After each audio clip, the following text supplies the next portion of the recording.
একটু একটু করে বলছে। এই কথাটা তো আগে কখনো বলেনি যে কলকাতায় চলে যাবে। তার নাকি মাধবপুর খুব ভালো লাগতো, তার মাধবপুর এতই ভালো লাগে যে সে কলকাতায় চেম্বার করেনি, মাধবপুরে চেম্বার করবে বলে। কেন না, মাধবপুরের লোকজনদেরকে সে সাহায্য করবে, উপকার করবে। কই এখন সব উপকার ঘুচে গেল? বৌদিও একবারও বলেনি ও এখানে চিকিৎসা করবে না। তুমি না বুঝে কথা বলছো। হ্যাঁ হ্যাঁ হ্যাঁ হ্যাঁ, একদম ঠিক। তোমার বউকে বলছি তো, তোমার বউকে বলছি, তোমার তো গায়ে লাগবেই। খুব গায়ে লাগছে না? একেবারে বড় বড় ফোসকা পড়ে যাচ্ছে গায়ে। বিয়ে তো তুমি একাই করেছো। অবশ্য বলবে নাই বা কেন ছোটু, রাজত্ব রাজকন্যা সব একসাথে পেয়েছো। হ্যাঁ, তোমায় আর ধরে কে? বৌদি আর কত ছোট করবে তুমি আমাকে? ছোট করছি? যা সত্যি তাই তো বলছি। তুমি বৌমাকে বলো না কিছু, ওকে একটু চুপ করতে বলো না। আমার যে এসব অশান্তি আর ভালো লাগছে না গো। ভুল আমারই ভুল। আমার কোনো কথা বলাই উচিত ছিল না। I am so sorry. আমি আর কাউকে কিচ্ছু বলবো না, কিচ্ছু বলবো না।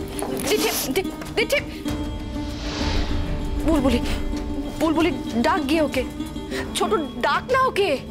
এরপরে কোন মুখে ডাকবো মা ওকে? এক্ষুনি যা হয়ে গেল। হ্যাঁ, আমারই তো সব দোষ। সব দোষ তো আমারই। হ্যাঁ, বড় লোকই দেখাচ্ছে, এখানে বড় লোকই দেখাচ্ছে। দুটো করে শাড়ি দিচ্ছে, একটা নয় দুটো করে জামা কাপড় দিচ্ছে। কেন মা, কেন আমাকে দেখাচ্ছে? আমার বাপের বাড়ির লোক কখনো কিছু দিতে পারে না আপনাদেরকে, গরিব মানুষ তারা, সেই জন্য ওকে তো প্রমাণ করতেই হবে যে দেখো আমার বাপের বাড়ির লোক কত বড় লোক। হ্যাঁ, দিদি প্রমাণ করার জন্যই এসব করছে। ও ওর মাকে বলে দিয়েছিল দুটো করে জামা কাপড় দিতে। তোমার ইচ্ছে না হলে তুমি পড়ো না। পড়বো নাই তো, পড়বো না বলেই তো ছুঁড়ে ফেলে দিয়েছি। ওর মতো সৌভাগ্য জল জল করছে যেন আমার একেবারে। হ্যাঁ, ওই জন্যই আমাকে এত বড় চওড়া পাড়ের শাড়ি কিনে দিয়েছে। ঠিকই, এখন তো আমার সেজে গুজে চওড়া পাড়ের শাড়ি পরে ঘুরে বেড়ানোর দিন। বুঝতে পারেনি বউ, ওরা বুঝতে পারেনি। আসলে দিঠির মা তো তোমাকে নিজের মেয়ের মতন ভালোবাসেন। তাই ওনার চোখের সামনে তুমি যখন একটা সরু পাড় সাদা শাড়ি পরে ঘুরে বেড়াও, তিনি অনেকবার সেই দেখে আমার কাছে এসে অনুযোগ করেছেন যে কেন আমরা তোমাকে জোর করে রঙিন শাড়ি পরাই না। তোমার এত অল্প বয়স, সেই দেখে তিনি হয়তো রঙিন শাড়ি তোমাকে দেওয়ার সাহসটা পাননি, তাই একটু চওড়া পাড়ের শাড়ি তোমাকে দিয়েছেন।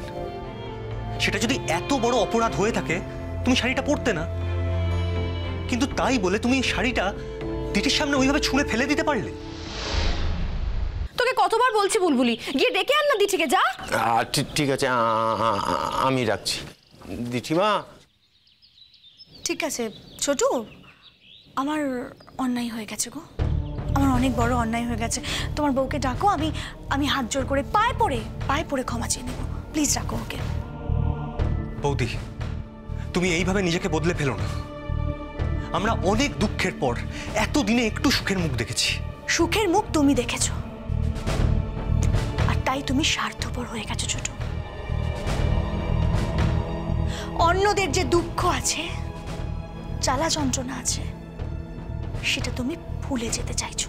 যে জ্বালা যন্ত্রণা তোমার আছে, সেই জ্বালা যন্ত্রণা কি আমাদের নেই বৌদি? এই যে আমি এনেছি। মেয়ে নাকি আসবে না? আরে আমি ডাকলে না এসে পারে?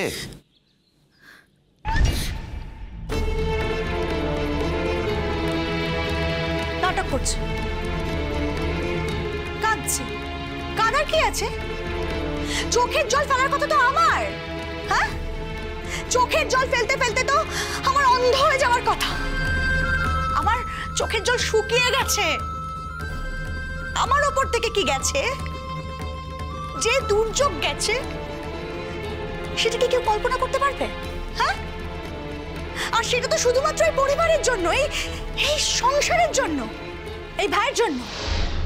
এই ভাইয়ের জন্যই তো আমার স্বামীকে এই পৃথিবী থেকে চলে যেতে হয়েছে।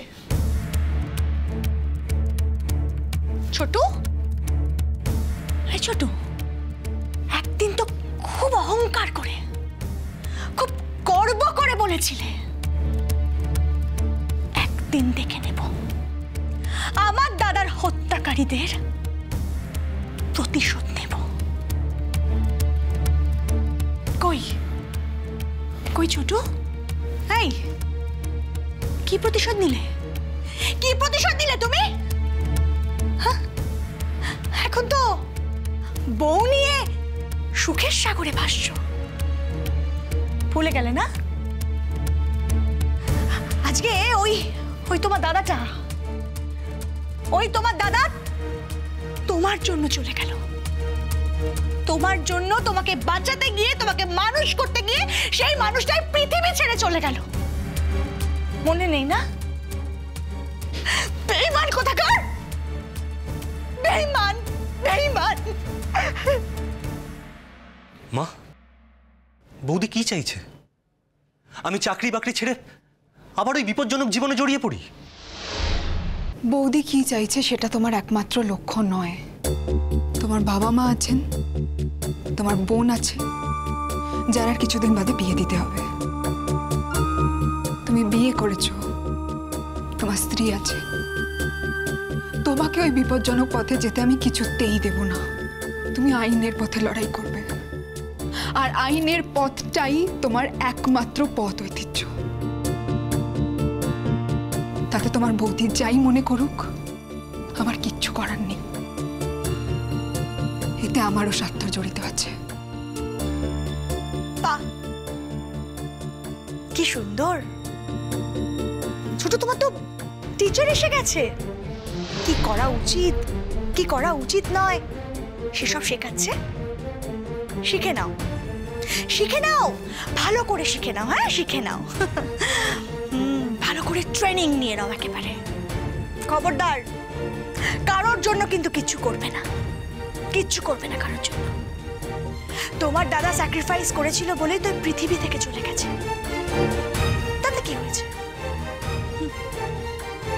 তোমার দাদা স্যাক্রিফাইস না করলে তো তোমার জীবনে এত সুখ আসতো না।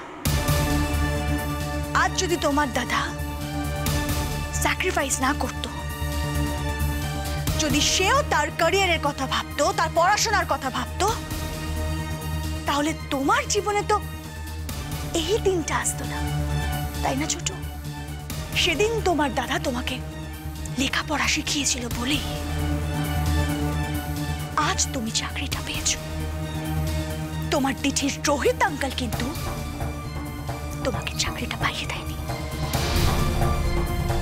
আর চাকরি করার জন্য যে যোগ্যতাটা লাগে সেটা দিঠি তৈরি করে দেয়নি।